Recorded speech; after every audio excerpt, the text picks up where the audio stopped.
very good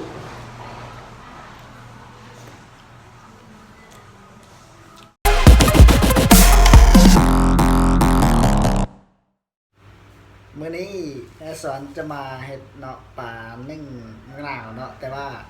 ก่อนนึ่งเนี่ยเราเอาซีอิ๊วใส่ก่อนเนาะมักซีอิ๊วใส่ก่อนแล้วก็จะมานึ่งเฮ็ดปลานึ่งมะนาวเนาะว่ารสชาติจะแซ่บจังไดเพราะว่าไอเดียใหม่ๆเนาะที่ว่าคิดขึ้นมาเมื่อกี้นี่เนาะก็เลยอยากมาเฮ็ดลองเบิ่งว่าปลานึ่งมะนาวเนี่ยเนาะนี่เนาะซื้อปลามา1 กิโลปลายเนาะแล้วก็น้ำซีอิ๊วเนาะเดี๋ยวเราไปเบิ่งกันเลยเนาะล้างปลาให้สะอาด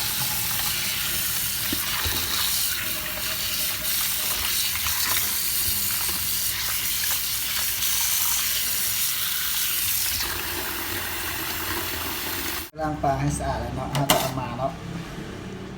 ปากเลยหั่นเนาะนี่เพื่อว่าให้เข้ามักซีอิ๊วเนาะให้น้ำซีอิ๊วมันเข้ากับเวลาทำหมักมันจะแซ่บมันจะได้รสชาติดีเนาะทั่วถึงนะครับในตัวของปลา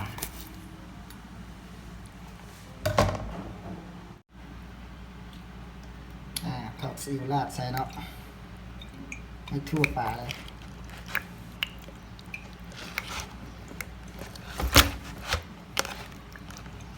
มันจะได้รสชาติที่หอมเนาะกลิ่นหอมหวาน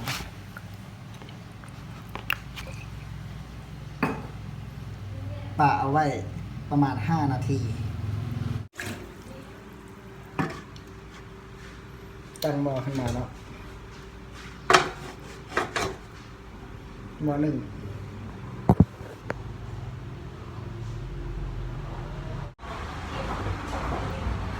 ก็ได้นะครับต้องเอาผักใส่ก่อนเนาะ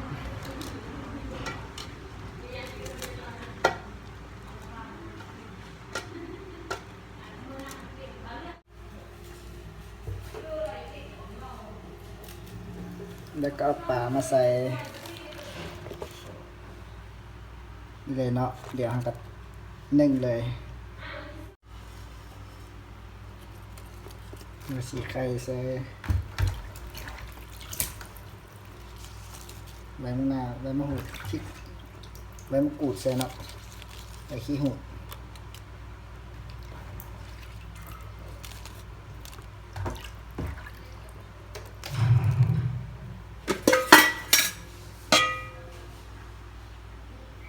แล้วหลังจากนั้นก็นึ่งเลย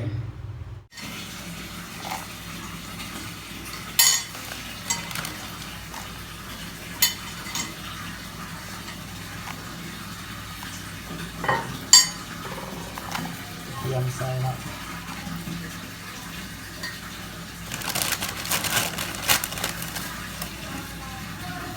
เดี๋ยวใส่ให้มัน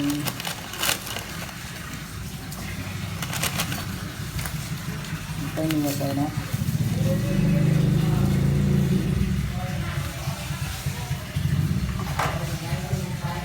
แล้วก็ปั่น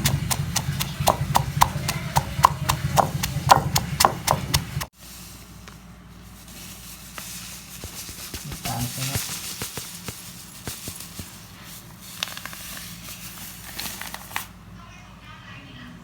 จะไม่ลาวใช่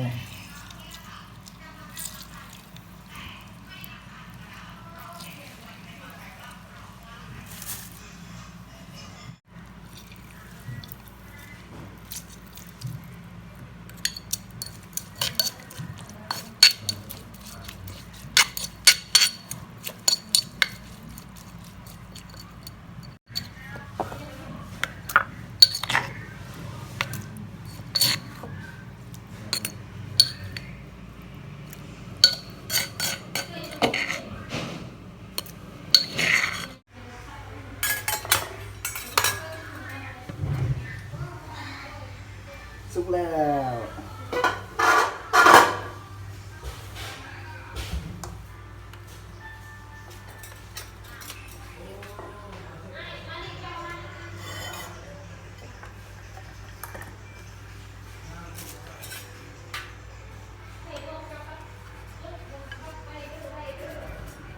เนาะหอมรส ชาติเป็นจังไดปลานึ่งซีอิ๊วนี่เนาะมันฮอดโอ้โหต่างอย่างหน่อยหนึงพี่น้อง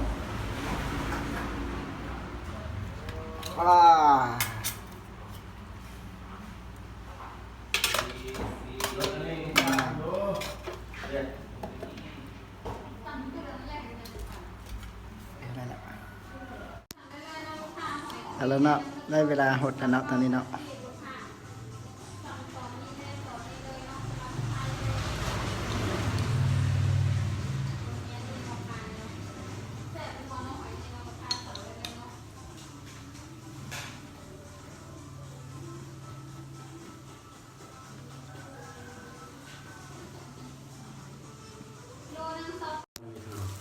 ได้แล้วเนาะ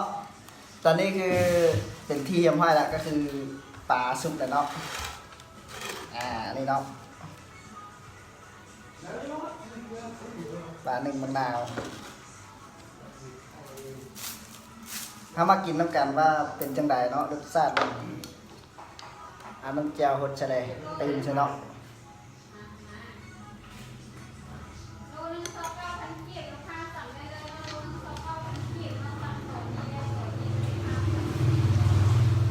นี่เนาะคำใหญ่ๆ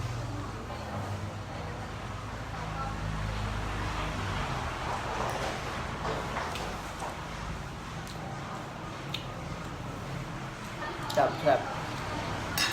เดลิกูด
คือเอาห่อนๆเนาะ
เบลิกูด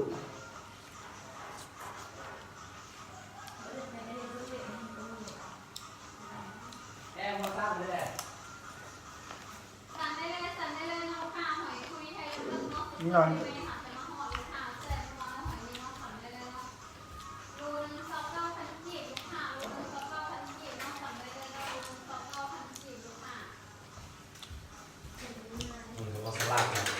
เราเอาไปให้เบิ่งเนาะแซ่บเนาะแซ่บ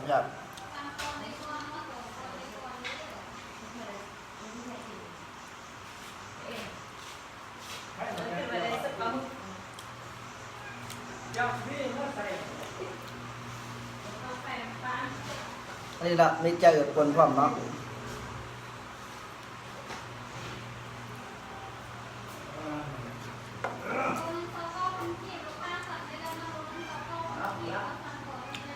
เอาไปเฮ็ดน้ำกินเบิ่งพี่น้องแซ่บๆเนาะให้ประกาศว่าแซ่บ